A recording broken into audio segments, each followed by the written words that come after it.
ഗസയിൽ കരയുദ്ധത്തിനിറങ്ങി വിയർത്തുകൊണ്ടിരിക്കുകയാണ് ഇസ്രയേൽ സേന. കുടുങ്ങിയിരിക്കുന്നു. എങ്ങനെയെങ്കിലും ഇവിടെ നിന്ന് രക്ഷപ്പെടണം എന്ന മട്ടിലാണ് ഇസ്രയേൽ സേനയുടെ പ്രവർത്തനങ്ങൾ ഇപ്പോൾ മുന്നോട്ട് പോയിക്കൊണ്ടിരിക്കുന്നത്. ഗസയിൽ കരയുദ്ധത്തിന് വേണ്ടി ഒരുങ്ങുമ്പോൾ തന്നെ യുദ്ധവിദഗ്ധരൊക്കെ മുന്നറിയിപ്പ് നൽകിയതാണ് കരയുദ്ധത്തിൽ പരാജയം നേരിടേണ്ടി വരുമെന്ന്. കാരണം ജനസാന്ദ്രതയേറിയ ഒരുപാട് കെട്ടിടങ്ങളും ഇടവഴികളുമുള്ള ഗസയിലെ തെരുവീതികളിൽ ഈ ടാങ്കറുകൾ കൊണ്ടുള്ള യുദ്ധം അത്ര ഫലപ്രദം കാണുകയില്ലെന്നും ഒളിഞ്ഞിരുന്നുള്ള ഹമാസിന്റെ ആക്രമണം നേരിടേണ്ടി വരുമെന്നും അന്നു തന്നെ യുദ്ധവിദഗ്ധർ വ്യക്തമാക്കിയതാണ്. എന്നാൽ ഞങ്ങൾ ഹമാസിനെ തീർക്കാൻ പോകുകയാണ്, ഒരു 3-4 ദിവസം കൊണ്ട് ഗസ കീഴടക്കി ഹമാസിനെ തീർത്തു വരാം എന്ന രീതിയിൽ അത്തരത്തിൽ തന്നെ മുന്നിട്ടിറങ്ങിയ ഇസ്രയേൽ സേന 2 മാസമായി ഗസയിൽ ഈ അവർക്കാവുന്ന കളികൾ മുഴുവനും കളിച്ചിട്ടും ഒന്നും നടക്കാത്ത മട്ടിൽ മുന്നേറിക്കൊണ്ടിരിക്കുകയാണ്. ഇപ്പോഴിതാ എങ്ങനെയെങ്കിലും ഗസയിൽ നിന്ന് ഒന്ന് രക്ഷപ്പെട്ട് കിട്ടിയാൽ മതി എന്ന രീതിയിൽ ഭയത്തോടു കൂടിയുള്ള പോരാട്ടമാണ് അവിടെ നടക്കുന്നത്. കാരണം ഞാനിത് വെറുതെ പറയുകയല്ല, ഭയം വെരളി കൊണ്ടുകൊണ്ടുള്ള ഒരവസ്ഥയാണ് ഇസ്രയേൽ സേനകൾക്ക്. ഞങ്ങളിൽപ്പെട്ടവർ തന്നെ, അവരിൽപ്പെട്ട ഇസ്രയേൽ സേനകളിൽ തന്നെ വെടിവെച്ചു പോകുന്നു. ഇപ്പോൾ ഇതാ ഇന്നലെ വന്ന വാർത്ത പ്രകാരം ബന്ദികളെ വെടിവെച്ചു പോകുന്നു. ഞാൻ ചോദിക്കുന്നു, അവരുടെ സൈന്യത്തിനെ തന്നെ യൂണിഫോം കണ്ട് തിരിച്ചറിയാത്ത രീതിയിൽ അവർ തന്നെ ഇസ്രയേൽ സേനയെ തന്നെ തമ്മാമൽ വെടിവെച്ചു മരിക്കുക എന്ന് പറയുമ്പോൾ കാണുന്നവരെയൊക്കെ, മുന്നിൽ ആരെയൊക്കെ കാണുന്നു അവരെയൊക്കെ ഭയത്തോടുകൂടി വെടിവെച്ചിടുന്ന, തങ്ങളുടെ ബന്ദികളെ പോലും തിരിച്ചറിയാത്ത, അവർക്കൊരു പക്ഷേ യൂണിഫോം ഇല്ലെന്ന് നമുക്ക് മനസ്സിലാക്കാം, തങ്ങളുടെ സൈന്യത്തിനെ തന്നെ കണ്ട് മുന്നിലുള്ള സൈന്യത്തെ വെടിവെച്ച് കൊന്നുപോകുന്ന ഒരവസ്ഥ. കാരണം പിൽക്കാലങ്ങളിലൊക്കെ മുമ്പൊക്കെ ഇസ്രയേൽ സേന ഗസയിൽ വന്നുകൊണ്ട് സാധാരണക്കാരെയും അല്ലാത്തവരുമായ ആളുകളെയൊക്കെ വെടിവെച്ചു കൊന്ന് ക്രൂരമായ പ്രവർത്തനങ്ങൾ നടത്തി വെറും കല്ലുകൊണ്ട് എറിഞ്ഞ് കളിച്ചിരുന്ന ഫലസ്തീനിലെ പാവങ്ങൾ, അല്ലെങ്കിൽ ഗസയിലെ പാവങ്ങളെ തോക്കുകൾ കൊണ്ട് നേരിട്ട ഒരു ശൈലിയായിരുന്നു. അത്തരത്തിലുള്ള ഒരു പ്രാക്ടീസാണ് ഇവർക്കുള്ളത്. ഇവർ മരിക്കുക എന്നത് ഇവർക്ക് വലിയ ഭയമുള്ള വിഷയമാണ്. ഇപ്പോൾ ഗസയിൽ നടക്കുന്നത് ഹമാസിന്റെ ആക്രമണങ്ങളിൽ മുക്കും മൂലകളും ബിൽഡിങ്ങുകൾക്കിടയിൽ നിന്നും ഇടവഴികളിൽ നിന്നൊക്കെ ഹമാസ് തുരങ്കങ്ങളിൽ നിന്നൊക്കെ മുകളിൽ വന്ന് ആക്രമിച്ച് തുരങ്കത്തിലേക്ക് പോകുന്ന ഒരു അവസ്ഥയുണ്ടാകുമ്പോൾ ദിവസങ്ങൾ, ഓരോ ദിവസവും പെട്ടികണക്കിന് ഇസ്രയേൽ സേനയുടെ ശവങ്ങളാണ് ഇസ്രയേലിലേക്ക് പോകുന്നത്. ഇവർക്ക് മരണം വലിയ ഭയമാണ്. നാളെ ഞാനും മരിക്കുമെന്ന മട്ടിലാണ് ഓരോ ഇസ്രയേൽ സേനയും ഗസയിൽ കരയുദ്ധത്തിനിറങ്ങുന്നത്. അതുകൊണ്ട് തന്നെ ഇത് പഴയ ഹമാസ് അല്ലെന്നും ഇത് പഴയ ഗസയല്ലെന്നും അവർ തിരിച്ചറിഞ്ഞിരിക്കുന്നു. ഏത് നിമിഷവും ഞാനും എൻ്റെ ടാങ്കറും കൊല്ലപ്പെട്ടേക്കാം. ടാങ്കറിൽ നിന്ന് പുറത്തിറങ്ങിയാൽ ഏത് നിമിഷവും എന്നെ കൊള്ള വെടിയുതിർത്തേക്കാം. അല്യാസീൻ എന്ന റോക്കറ്റ് ആക്രമണം ഉണ്ടായേക്കാം. അപ്പോൾ ഇത്തരത്തിൽ ഭയപ്പാടോടുകൂടി നീങ്ങുന്ന ഇസ്രയേൽ സേനക്ക് എങ്ങനെയെങ്കിലും ഇവിടെ നിന്ന് രക്ഷപ്പെട്ടാൽ മതി എന്ന ആശയത്തിൽ നിന്നാണ് ഇപ്പോൾ ബന്ദികളെ കൊന്നുപോയി എന്ന് പറയുന്നതെന്നാണ് യുദ്ധവിദഗ്ധർ ഈ വിഷയത്തെ അങ്ങനെയാണ് കാണുന്നത്. കാരണം ഏതൊരു വിഷയത്തിലും കളവുകൾ മെനഞ്ഞുകൊണ്ട്, കളവുകൾ മാത്രം പറഞ്ഞുകൊണ്ട് ഈ യുദ്ധതന്ത്രങ്ങൾ മെനയുന്ന ഈ സയനിസ്റ്റ് ഭീകരർ എന്തുകൊണ്ട് ഈ വിഷയത്തിൽ മാത്രം സത്യം പറയുന്നു?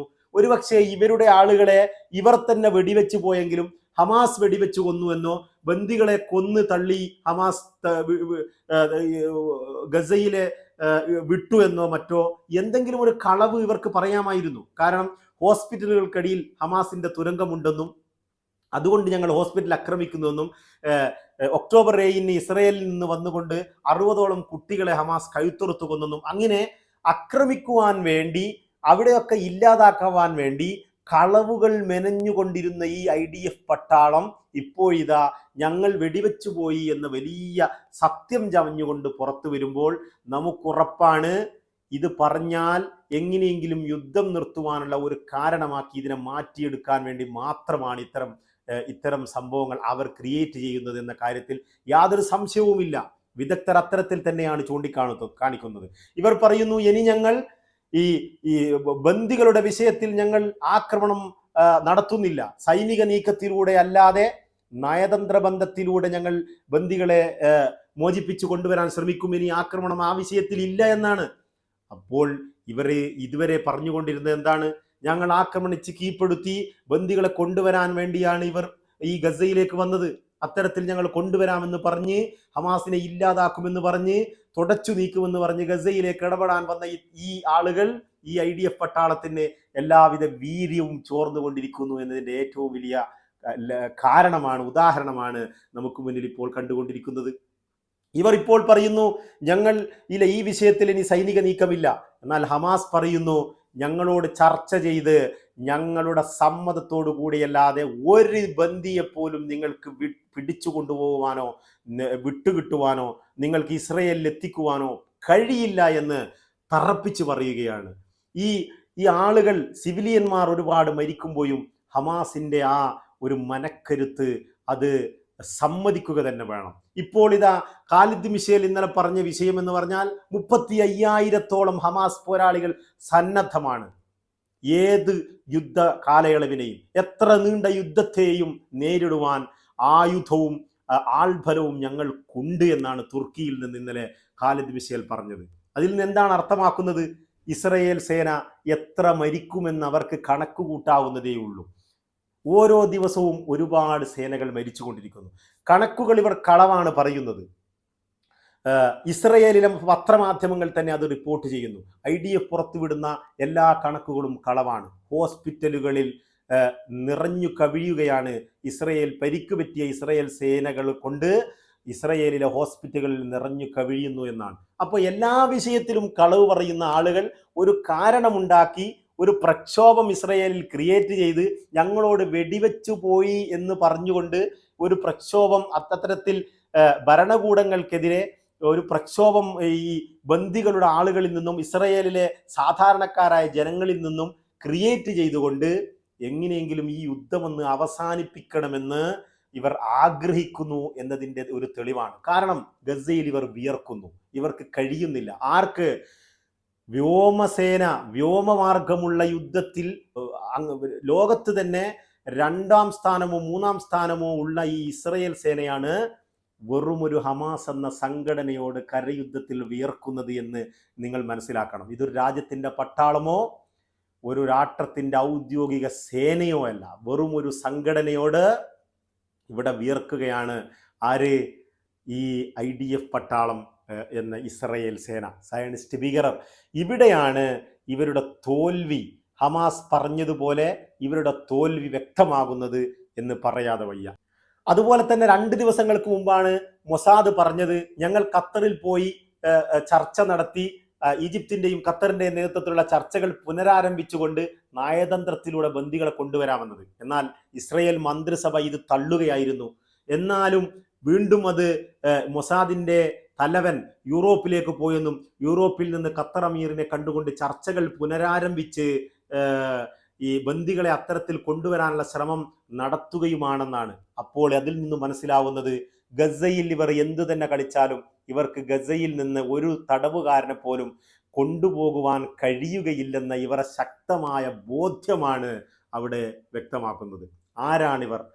ലോകോത്തര സംവിധാനമുള്ള ടാങ്കുകൾ, അതുപോലെ തന്നെ യുദ്ധവിമാനങ്ങൾ, അതുപോലെ ഒരു രാഷ്ട്രത്തിൻ്റെ ഔദ്യോഗിക സേന എന്നിങ്ങനെ തുടങ്ങി ലോകോത്തര നിലവാരമുള്ള ഗണ്ണുകൾ നിർമ്മിക്കുന്ന ഒരു രാജ്യം തന്നെ.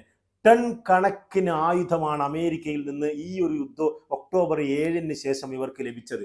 ഇത്രയും യുദ്ധോപകരണങ്ങളും ഇത്രയും ലോകത്ത് തന്നെ അറിയപ്പെടുന്ന മൊസാദ് എന്ന ചാര സംഘടനയും ഇങ്ങനെ എല്ലാവിധ സർവ്വസന്നാഹങ്ങളുമുള്ള ഇവർ 2 മാസമായി ഹമാസിനെ ഇല്ലാതാക്കുവാനോ അതുപോലെ ഹമാസിൻ്റെ തുരങ്കങ്ങൾ നശിപ്പിക്കുവാനോ ഒരു ബന്ദിയെയെങ്കിലും രക്ഷപ്പെടുത്തി ഇസ്രയേലിൽ എത്തിക്കുവാനോ ഈ സംഘത്തിന് സാധിച്ചില്ല എന്ന് പറയുമ്പോൾ എത്ര നാണക്കേടാണ് ഇവർ ലോകത്തിന് മുന്നിൽ നാണം കെട്ടുകൊണ്ടിരിക്കുന്നത്.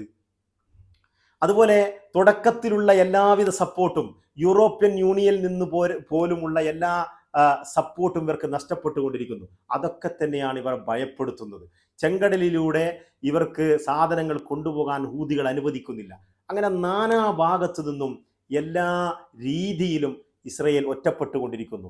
2 ദിവസങ്ങൾക്ക് മുമ്പാണ് ഡേവിഡ് കാമറോൺ പറഞ്ഞത് ഈ ഈ ഇസ്രയേലി അധിനിവേശം, ഈ ഇന്റർനാഷണൽ ലോയെ ഒക്കെ കാറ്റിൽ പറത്തിക്കൊണ്ട് വെസ്റ്റ് ബാങ്കിൽ അധിനിവേശം നടത്തുന്ന ഇസ്രയേലികൾക്ക് ഇനി ലണ്ടനിലേക്ക് വിസ നൽകില്ല എന്ന കാര്യം.